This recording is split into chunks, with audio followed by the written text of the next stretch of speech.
Greetings friends and welcome back to That Garden Place. Today we are aiming for our second episode, and in this episode we'll follow up on a few items that some people may have missed during the last episode where we built the elevated raised beds. Now I'm going to show you how I went about attaching the bottom with some hardware cloth and then a weed barrier to try to make sure your soil doesn't escape when you have drainage. Also at the same time, we're going to show you how to plant those very special purple potatoes, or just any potato for the most part. We also plant red potatoes and Yukon golds in our potato beds. Now, those are crops I can grow 3, maybe 4 times a year depending upon the depth of the summer, but we're also going to shade significantly. Now, most of the crops are grown inside the greenhouse, at least for now. That will probably change over time, outside of obviously the citrus trees or anything that comes from the trees. We also have some berry bushes and things like that that are, out in nature. These types of plants do just fine throughout the entire summer, especially in shadier locations. And that's another thing. We're going to start planting input crops, which we'll talk about in future episodes, one of them being English comfrey, which is otherwise referred to, I think, as Bocking 14. So stick around, we're going to cover a few other elements, and hopefully you'll get the hang of putting the bottom in the potato boxes and then of course planting the potatoes. So anyway, so that's what you're going to get out of this episode, so let's go.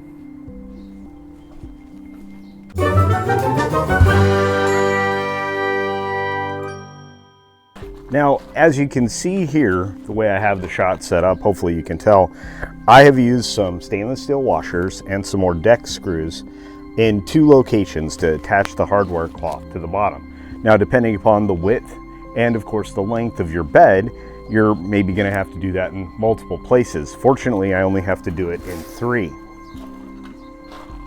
As you can see here, I've got another washer location on 2 different spots in this part of the bed. And again, this should hold the hardware cloth in place and allow for the weight of the soil, which is going to be substantial. Of course, then you also have your crop, which is going to add. And with potatoes specifically, and we'll talk about this during the course of this video, you have to build potatoes up in layers of soil. That ultimately is what makes it work well, is mounding the soil over and over and over again. It recharges the soil, it gives the potatoes more room to grow, and it supports the stems. And now we've laid in the weed barrier. Again, you can get this in fabric or plastic. I prefer the fabric, but this was what was available at the home store when I went, is the plastic. And it just is the barrier that holds the soil in, so you don't have any drainage issues where you will block drainage, or this will gain extra weight with heavy rains or anything like that. It ultimately keeps you from overwatering. It keeps the soil moist, but it allows extra water just permeate right through. This also, if it were on the ground, would be ideal because you would be blocking weeds as well. Although with potatoes, sometimes they stretch well beyond this layer if you want them to deep root. And again, a lot of people will tape up this until they built their soil up, or they'll even staple it. It doesn't really matter, except I don't like to add extra inputs of anything that could be thought of as toxic, like metals and things like that. And just for fun, I thought I'd show you how the blackberry grows, even though we are already into spring. It's already had several sets of flowers in various points in the plants. They usually are a white flower, and they come out extraordinarily juicy, especially if they get flowering this early in the season. So we'll experiment with these later. Now let's get these beds full up with soil so we can start planting our potatoes.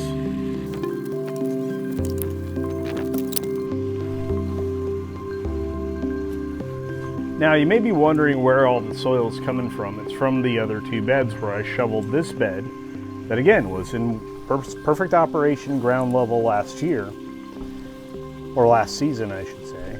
And now I'm just reusing that soil.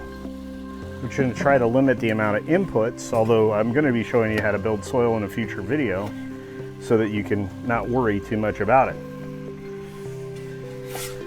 Since our soil is going to have a fairly consistent look to it and feel to it and smell to it, because let me tell you, this smells like very rich dirt right now, we got to be kind of excited. We're going to cover this over with a layer of cardboard. And then we're going to soak down the cardboard and apply even more soil. All of these beds are designed to fill up over time.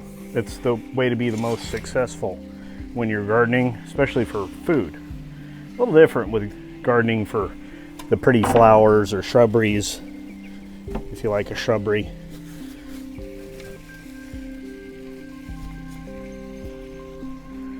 When you're growing for food, you have to build nutrition layers into whatever it is that you're putting together, whether it be for tomatoes, potatoes, or any of those other things that you want to grow to eat, like onions, green onions, Vidalia onions, which are my favorite, red onions,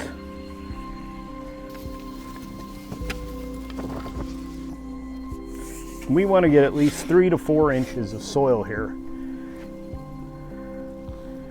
maybe 5 inches of soil here layered up so that we can get to the next step, which is getting ready to plant and cover over our potatoes. As I've mentioned before in this particular video, potatoes are a constant mound up crop, which is good. It gives us an opportunity to mound our soil and add soil, which adds nutrition and input throughout the entire growth season. But it does leave you with the conundrum of adding enough soil for the potatoes to start the growth process and start to sprout, and then constantly mounding up around the sprouts.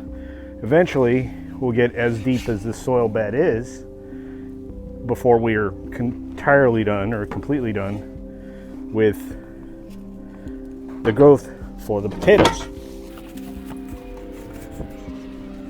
And as I said, the next thing that's going to go in here is cardboard, and then we're going to give it a nice soaking. Cardboard is good. Worms like it.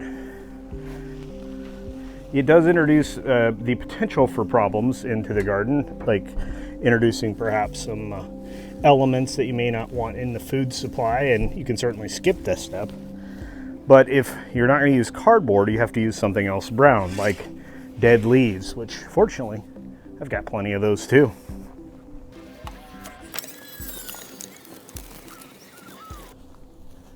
Now it looks like we have our first layer of soil going in. So let's get our cardboard and add to it.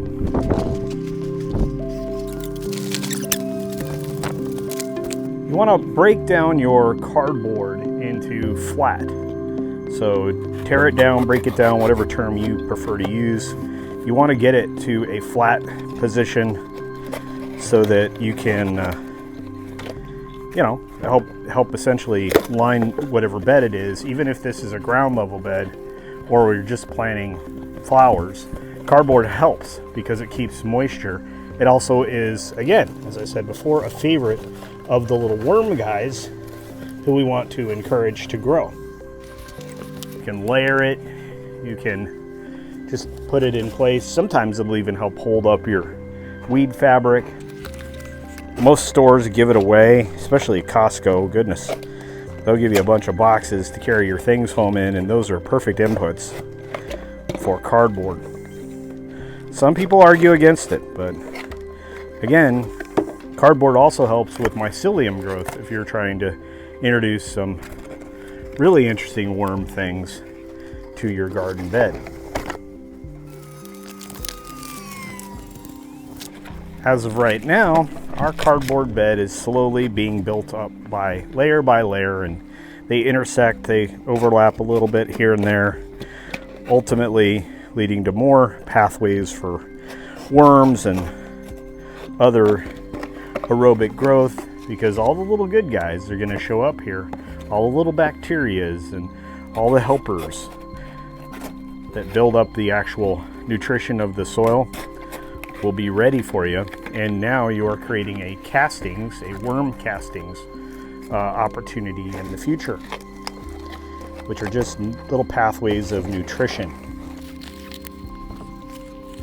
So despite being the recycling nightmare that cardboard can be, it can also be incredibly beneficial, at least in my opinion anyway.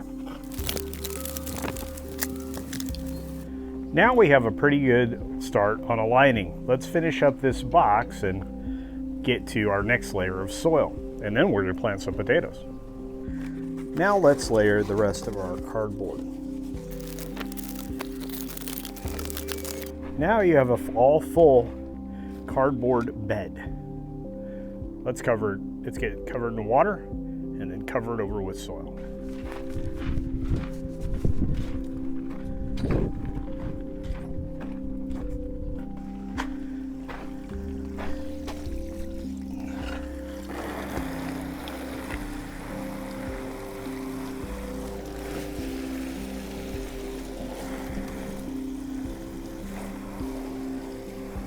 Now you can pre-soak your cardboard. I've seen this done in the kiddie pools and all kinds of situations.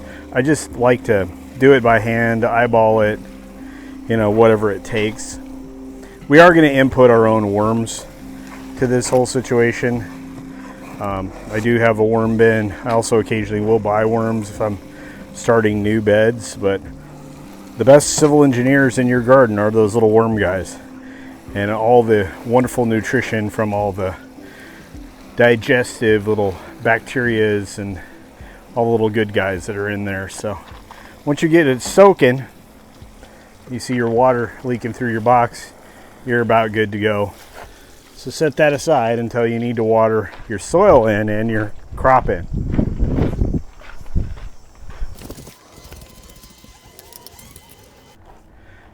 Now let's get back to filling up the bed with soil.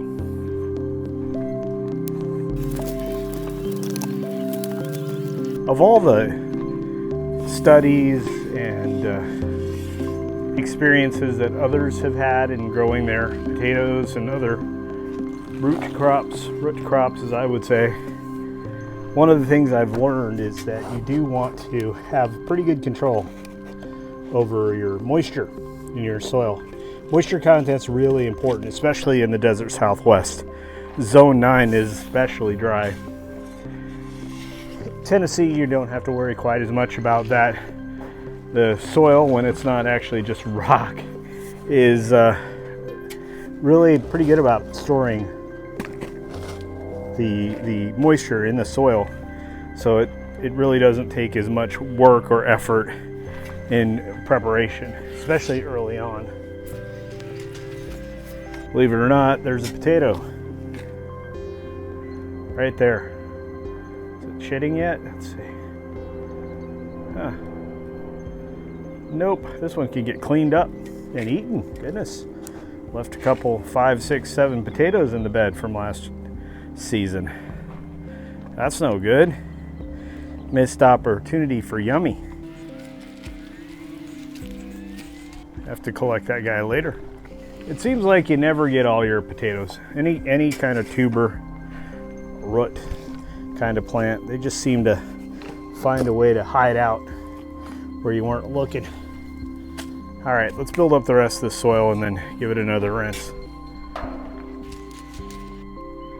So now that we've set up our first layers of soil covering over our cardboard, which is damp now, and we need to get ready to plant, we are definitely 100% going to start adding our inputs. Now, once your soil is adequately built up, and we're going to get around to creating the lovely biochar in a future video, not too far in the future, I will say this: having these inputs to start with, especially with potatoes or any root or rhizome type of crop, is the way to go. You want that nutrition there from the very beginning so that slowly over time it's distributed into your soil. You can always top dress with fresh compost and other things as well, but let's aim for doing the right thing in the beginning, and I'll show you what we use.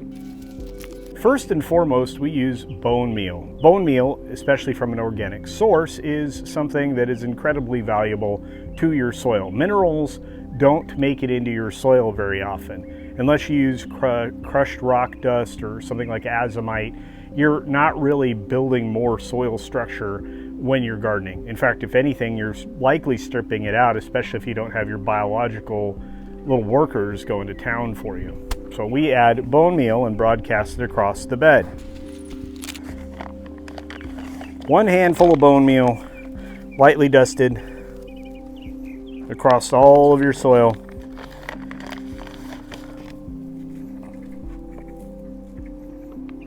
Is the way to go.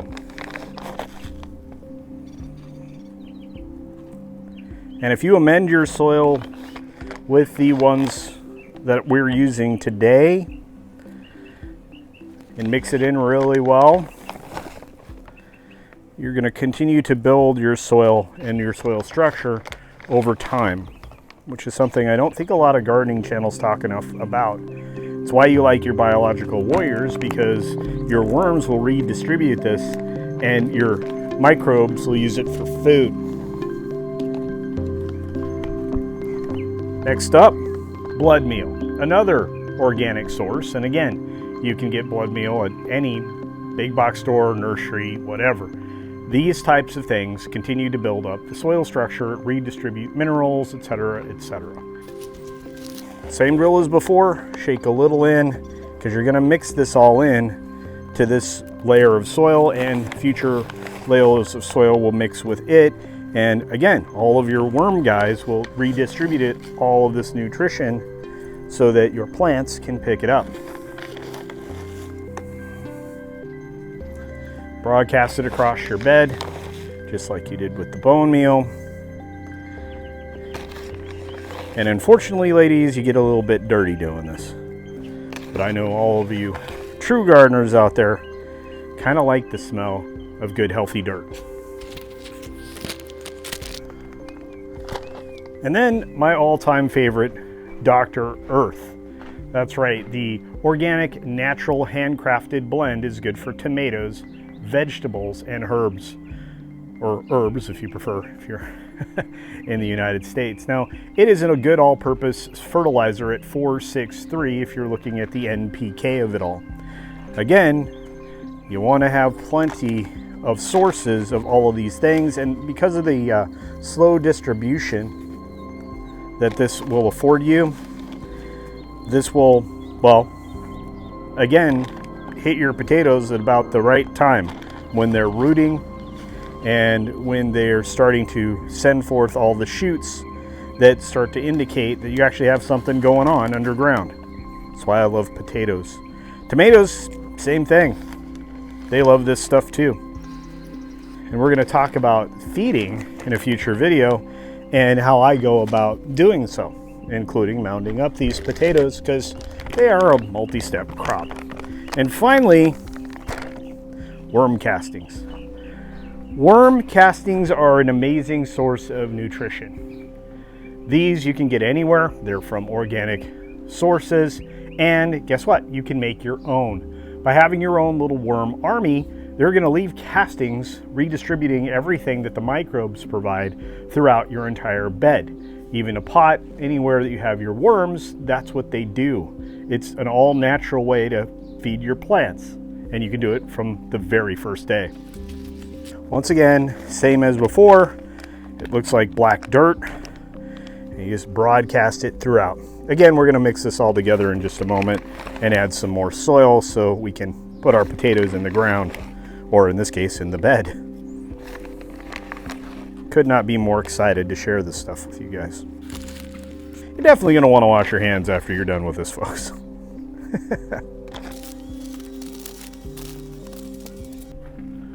All right, let's mix this in and get prepped for our potatoes. So here we go. Use your little garden fork.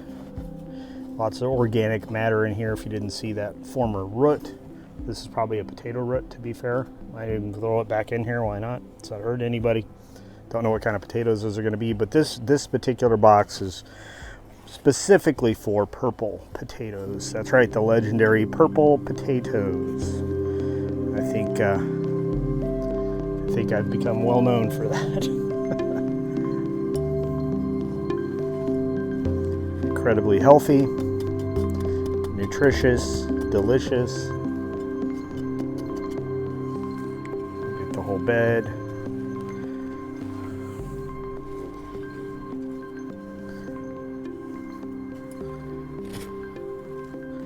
these are fully chitted potatoes, as you can see here, ready to grow. So we're gonna put them in the soil a little ways next to this little guy. Give a little bit of a push down here. A lot of people say bury it wrist deep. Nah, I just want to barely cover over the nubbins and then put them down in with decent spacing. This is the other thing that you can do with potatoes that make it so that you can have the best possible yield. And try to remember where you put them. Space them at least 12 inches if you can apart, 10 or 12 inches apart if you can, so that you get nice growth space for your potatoes. Some of these are a little soft, so we'll see what happens, but we'll water them in here in just a moment. Got a few more we're gonna have to add to the pile, so stick around.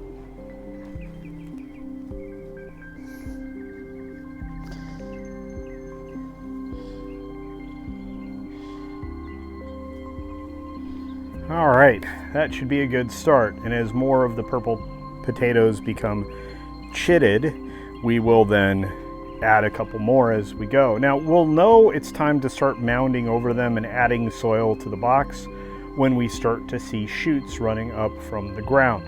They'll develop a sophisticated root system, and they will basically tell us when they need more input, which in this case is going to be soil. So that's it for today as far as planting the purple potatoes. Now we just have to water them in and wait for a couple of weeks.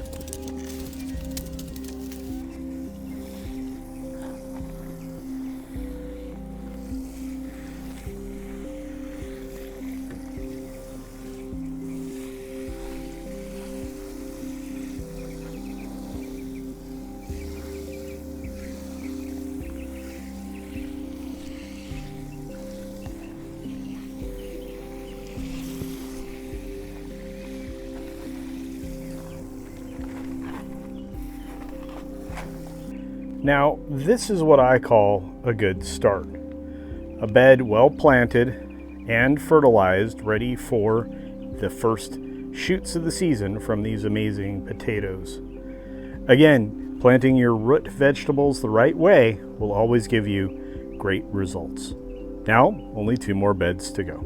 That about wraps it up with the planting of the purple potatoes. Again, we'll be nurturing these little guys through the next season, and you're going to see a lot of growth over the course of the next few weeks with updates in short form and of course a long form one where we significantly mound the soil, and again we add the earthworms and everything else. So lots of different attempts to make this the best possible situation for our budding plants.